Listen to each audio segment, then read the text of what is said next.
سوال جواب۔ سوال: اذان کسے کہتے ہیں؟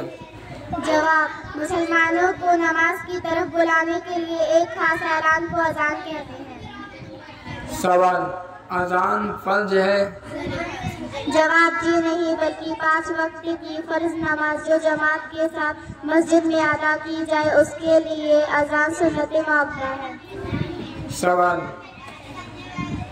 کیا اذان سے پہلے درود شریف پڑھ سکتے ہیں؟ جواب: جی ہاں، اذان سے پہلے درود شریف پڑھنا ثواب کا کام ہے۔ سوال: جب اذان ہو تو کیا کرنا چاہیے؟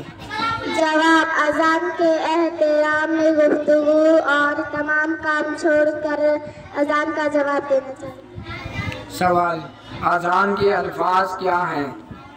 جواب: اذان کے الفاظ یہ ہیں: اللہ اکبر اللہ اکبر اللہ اکبر اللہ اکبر، اشہد ان لا الہ الا اللہ اشہد ان لا الہ الا اللہ، اشہد ان محمد رسول اللہ اشہد ان محمد رسول اللہ، حی علی الصلاۃ حی علی الصلاۃ حی علی الفلاح حی علی الفلاح، اللہ اکبر لا الہ الا اللہ۔